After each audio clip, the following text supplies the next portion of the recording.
주의 사랑이 언제나 이 새벽 제단에 나오신 여러분의 삶 가운데 있길 주님으로 축복합니다. 여기 계신 분들만 하려고 그랬더니 또 그러면 또 다른 분들한테는 시험 될까봐, 그래도 모든 분들에게 하나님의 은혜가 있기를 원합니다. 우리가 어제 살펴본 하나님의 주님의 말씀은 주님의 최후의 만찬, 마지막 새 언약에 대한 새 언약으로서 행하셨던 성만찬에 대한 이야기를 우리가 지난 시간 살펴보았습니다.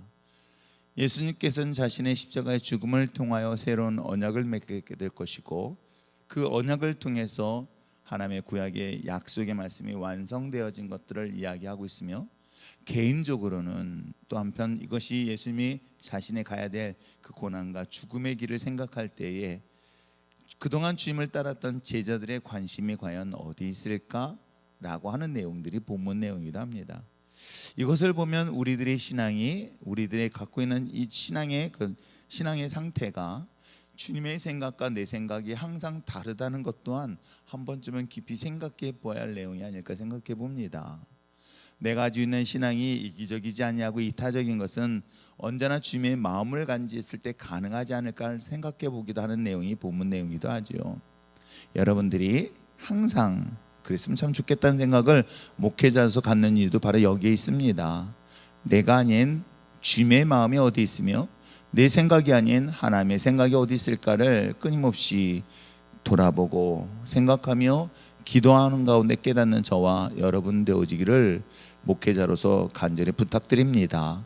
이 내용을 통해서 우리가 한 번쯤 살펴봐야 할 내용이 바로 이런 내용이겠죠. 자, 오늘 예수님께서는 성찬 예식을 통해서 자신의 새로운 언약과 죽음에 대한 이야기를 나눴었을 때에 그 소리를 듣고 있었고 그 모습을 보았고 그 식사 자리에 참석했던 제자들은 그 사이 속에서도 갈등이 일어납니다. 어떤 갈등이 일어나고 있을까요? 24절의 말씀에 보니 과연 우리 중에 누가 더 큰 사람이 될 것이냐, 누가 더 큰 자리에 있을 것이냐, 이런 이야기가 왜 나왔을까 상상해 봅니다. 그리고 식탁의 자리를 주변을 중심으로 해서 예수님의 가까이 앉은 자리와 좀 더 먼 자리에 있는 사람들을 생각해 보았던 것이겠죠. 예수님이 예루살렘에 입성했던 것은 여러분 잘 알고 있는 것처럼 드디어 이제 예수 그리스도가 예루살렘에 입성해서 이제 이 땅을 다스릴 수 있을 만한 왕의 자리에 섰을 때에 제자들은 그들에게 관심이었던 것처럼 나는 과연 어느 자리에 올랐을 것인가, 우편에 있을 것인가, 좌편에 있을 것인가, 아니면 1인자, 2인자, 3인자, 나는 네 번째 등등의 자리 다툼을 하고 있는 것은 비단 예수님을 따라왔던 그 과거의 흔적뿐만 아니라 여기 있는 이 마지막 주님의 식탁 자리에서도 동일하게 일어나고 있지는 않을까요? 예수님을 중심으로 해서 예수님에 가까이 있는 자는 좀 더 큰 자일 것이고 좀 더 멀리 있는 자는 좀 먼 자가 아닐까라고 하는 이 자리 다툼이 일어나고 있었을 때에 예수님의 답변을 주목해 보시기를 바랍니다. 두 가지 관점에서 예수님께서 답변을 하시는데 25절과 26절의 이야기이지요. 자, 25절에는 이방인들이 생각하고 있는 큰 자에 대한 이야기를 하고 있고 26절 이하에서는 예수님의 관점에서 보고 있는 큰 자에 대한 이야기를 하고 있습니다. 자, 이방인. 그렇다면 오늘 우리가 보면서 혹시 나는 어느 자리에 있는가? 이방인의 자리가 있는가? 주님을 따른다고 이야기하고 있으며 그리스도인이라고 얘기하고 있는데 혹시 나는 정말 내 마음 깊숙이 이런 자리에 관심이 있는 것은 아닐까? 자, 이방인들에 대해서 살펴보려고 합니다. 자, 본문 25절의 말씀에 예수께서 이르시되 이방인의 임금들은 그들을 주관하며 그 집권자들은 은인이라 칭함을 받으나, 요 내용의 문장은 어떤 뜻을 갖고 있냐면 이 이방인의 왕은 백성들을 위해 군림하기를 원한다는 거겠죠. 군림이라는 단어가 사실은 이 본문의 해석과 좀 더 가깝습니다. 주관한다는 것보다는 군림한다. 이게 좀 더 우리에게 좀 익숙하게 다가오는 모습이겠죠. 아, 이방인의 왕은 국민들을, 백성들에게 군림하길 원하고, 또 뿐만 아니라 여기 본문에 기록된 것처럼 집권자들은 은인이라 칭함을 받으나 라고 했는 내용은 뭐냐면 힘 있는 자, 권력을 가진 자, 그 다음에 우리가 얘기하고 있는 것처럼 큰 자들은 백성들에게 은인이라고 스스로가 행사를 한다는 거예요. 은인이라는 것은 백성이, 낮은 사람이 생각해야 되는데 본인이 그렇게 생각하고 있는 거예요. 권세 있는 자가, 힘 있는 자가, 큰 자가 왕이 백성들로 하여금 나는 그들에게 은혜를 베풀었어 라고 생각하는 그런 자들을 세상 사람들이 큰 자라고 얘기하는 것이겠죠. 요거를 여러분들이 잘 이해하시고요. 자, 그러면 예수님께서 말씀하시고 있는 것은 어떤 것을 말하고 있을까? 자, 26절 말씀 한번 읽어볼까요? 시작. 너희는 그렇지 않을지니 너 중에 큰 자는 젊은 자와 같고 다스린 자는 섬기는 자와 같을지니라. 이거는 주님께서 우리에게 원하시는 큰 자의 기준의 표를 말하고 있습니다. 여기서 큰 자는 젊은 자와 같다는 것은 가장 큰 자는 가장 어린아이와 같을 것이며 라고 얘기하고 있는 거예요. 그러니까 가장 크고 힘 있는 자는 가장 어린아이와 같은 자라는 것들을 주목해 보시고요. 또 뿐만 아니라 다스리는 자는 섬기는 자와 같을 것이다 라고 하는 것은 어떤 의미인지 아시겠죠? 그러면 힘 있는 자는 어린아이와 같은 그러한 모습을 가지고 그야말로 그럼 힘이 없는 그런 약한 자라는 얘기는 아니겠죠. 힘이 있으면서도 불구하고 어린아이와 같은 자의 모습으로 누군가에게 이거 그럼 보호를 받아야 되는 위치일까? 라고 생각할 수 있지만 아마 그런 심령의 상태를 말하고 있지는 않을까. 자기 스스로가 힘이 있으나 스스로가 겸손할 수 있고 낮아질 수 있는 모습, 그런 모습은 무엇으로 드러나느냐? 다스리는 자가 아니라 섬기는 자라고 성경은 우리에게 이야기를 하고 있습니다. 그래서 그 샘플이 뭐냐? 라고 하는 것이 자기 얘기하고 있는 거예요. 거기가 바로 있습니다. 어떻게? 자, 27절의 말씀에서 계속 이야기하고 있는 것처럼 앉아서 먹는 자가 크냐 섬기는 자가 크냐, 앉아서 먹는 자가 아니냐, 그러나 나는 섬기는 자로 너희 중에 있노라라고 얘기해요. 그러니까 주님께서 자신의 샘플을 통해서 자, 오늘 성경의 본문에 기록되어져 있는 앉아서 먹는 자가 크냐 섬기는 자가 크냐, 물론 여기서 볼 때면 당연히 앉아 있는 자가 크다라는 것은 이방인과 같이 세상의 기준으로는 그렇게 볼 수 있으나, 그러나 정말 큰 자이면서도 불구하고 앉아있는 자에서도 불구하고 섬기는 자의 모습이 바로 나 자신의 모습으로 보여주기 설명을 하고 있는 거예요. 왜냐하면 우리가 잘 알고 있는 것처럼 예수님께서 우리가 성찬식에서 이야기되어 있지 않지만 제자들의 발을 씻겼었고, 뿐만 아니라 주님께서 친히 떡을 떼서 그들에게 나눠줬으며 포도주를 그 제자들에게 나눠주었던 것을 기억한다면 누가 누구에게 주는 것 장면을 친히 보여주시고 있으면서 그것이 섬기는 자의 생명 이야기를 오늘 본문을 통해서 말씀하고 있는 것입니다. 물론 시중을 받는 자와 시중을 하는 자, 누가 큰 자이냐라는 것은 굳이 설명하지 않아도 분명히 잘 알 것입니다. 그럼에도 불구하고 진정 큰 자는 섬김을 받는 자가 아니라 섬기는 자요, 나눔을 받는 자가 아니라 나누는 자가 진정으로 이 땅 가운데서 가장 큰 자다. 왜? 그 다음 절에 이야기하고 있는 것처럼 그 하나님이 주신 권세를 가지고 12의 지파를 다스릴 수 있는 권세가 이 땅이 아닌 영원한 나라에 있기 때문이라고 성경은 우리에게 말씀을 하고 있는 것입니다. 이 말씀을 묵상하면서 오늘 사랑하는 성도 여러분, 진정 우리가 우리의 삶 속에서 때에 따라서는 누군가로부터 섬김을 받을 때는 참 기분은 좋을 수 있겠지만, 그럼에도 불구하고 정말 영원한 하나님 나라의 소망을 갖기를 원하시고 하나님의 영원한 나라의 큰 꿈을 갖고 있다고 한다면 끊임없이 자신의 있는 자리에서 나누고 섬기고 베풀며 나갈 수 있는 저와 여러분 되어지기를 주님의 이름으로 부탁드리고 축복합니다. 우리가 누군가를 섬길 수 있을 때 오는 기쁨은 얼마나 크고 얼마나 감사한지 몰라요.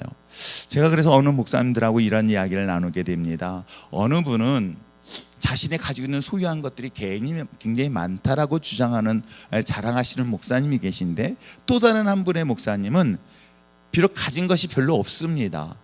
그런데 놀랍게도 똑같은 금액을 만약에 가지고 있다고 생각해 봅시다. 100억이라는 엄청난 큰 금액을 갖고 있습니다. 근데 이분은 자신이 그 100억을 소유하고 있다고 한다면 이분은 100억을 하나도 갖고 있지 않습니다. 왜 그랬을까 봤더니 그분은 그 100억을 받은 걸 가지고 다 흘려보냈던 거예요. 그래서 저 개인적으로 만나본 적은 없지만 제가 그분을 참 존경합니다. 그게 바로 한경직 목사님이세요. 그분은 나중에 돌아가실 때 가지고 있었던 것은 오래 쓴 낡은 돋보기와 낡고 낡은 성경책과 일기장, 그 외에는 가진 것이 아무것도 없더라는 거예요. 그렇다 해서 집이 있었냐? 없습니다.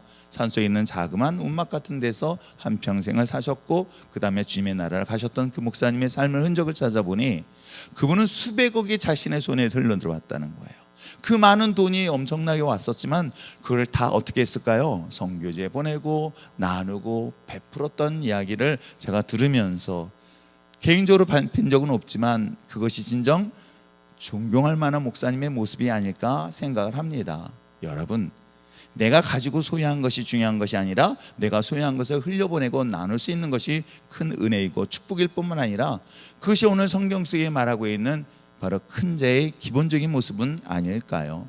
정말 여러분들이 가지고 있는 것들을 작은 것일지라도 흘려보내고 나누고 베풀며 섬길 수 있는 저와 여러분 되어지기를 주님으로 축복합니다.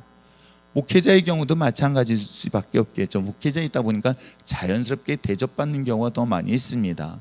그럼에도 불구하고 받는 것에 익숙하지 않으려고 저 역시도 계속해서 흘려보내려고 하는 것은 바로 이 성경의 원리가 주는 교훈 때문은 아닐까요? 이 땅에서 큰 것이 중요한 것이 아니라 진정 우리가 커야 될 때가 어디일까? 오늘 성경에서 이렇게 이야기를 하고 있죠. 주님께서 말씀을 하고 있습니다. 자, 30절 말씀 한번 읽어볼까요? 자, 29절과 30절 말씀 같이 읽겠습니다. 시작. 내 아버지께서 나라를 내게 맡기신 것 같이 나도 너희에게 맡겨 너희로 내 나라에 있어 내 상에서 먹고 마시며 또는 보좌에 앉아 이스라엘 12지파를 다스리게 하려 하노라. 아멘. 이것은 단순히 이스라엘 백성들 제자들에게 이 땅에서 12지파를 다스리는 것이 아니라 하나님의 영원한 나라에 대한 이야기를 하고 있는 것이겠죠.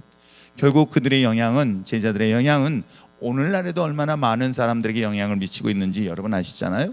그것듯이 오늘 사랑하는 성도 여러분, 이 땅에서 잠시 살다 가는 가운데서 섬김을 받는 것에 관심보다는 섬기는 데 더욱더 힘쓰며 나눌 수 있는 저와 여러분 되어지기를 주님으로 축복합니다.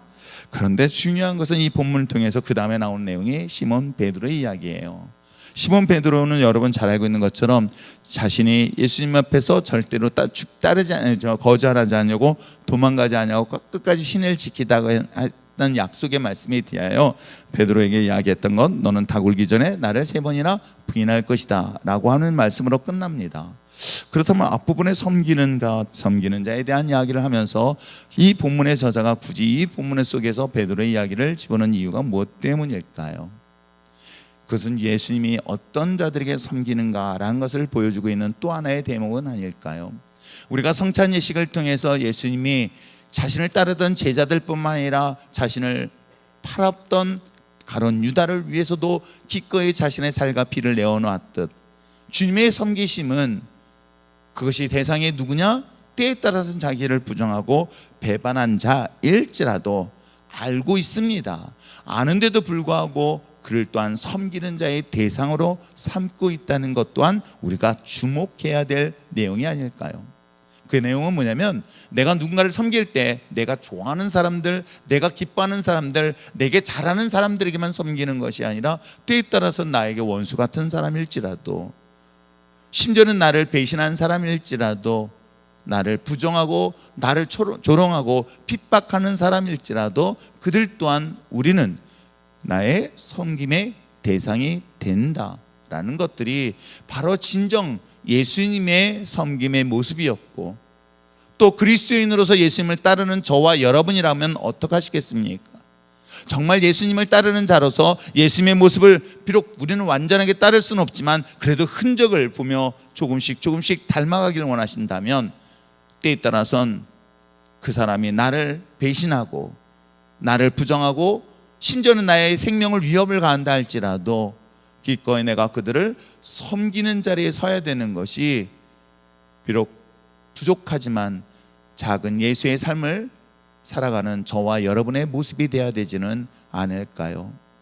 사랑하는 성도 여러분, 우리가 사순절 기간 동안에 특별히 금식하면서 기도하는 것은 내가 사랑하는 사람, 내가 좋아하는 사람의 어려움을 당해서 그를 위해서 기도하는 것뿐만 아니라 때에 따라서 나를 핍박하고 또 죄 가운데 있는 그들을 위하여 자신의 생명을 기꺼이 금식으로 드리면서 하나님의 그 영혼들을 구원하여 줄 것과 그 죄를 용서해 줄 것을 기도하면서 나가는 것이 진정 섬김의 자리라는 것 또한 잊지 마시고 예수님이 그리하셨던 것처럼 내 마음이 설령 그런 감동이 없을지라도 그럼에도 불구하고 내 감정을 따르는 것이 아니라 주님 말씀 앞에 순종하며 나갈 수 있을 때에 비로소 나는 십자가의 못을 받고 내 안에 그리스도께서 사는 삶이 될 줄 믿고 그렇게 살아갈 수 있는 저와 여러분 되어지를 주님으로 축복합니다. 진정 섬김의 아름다운 삶을 끝까지 주님이 오신 날까지 이뤄나갈 수 있는 저와 여러분 되시길 주님으로 축복합니다. 기도하겠습니다.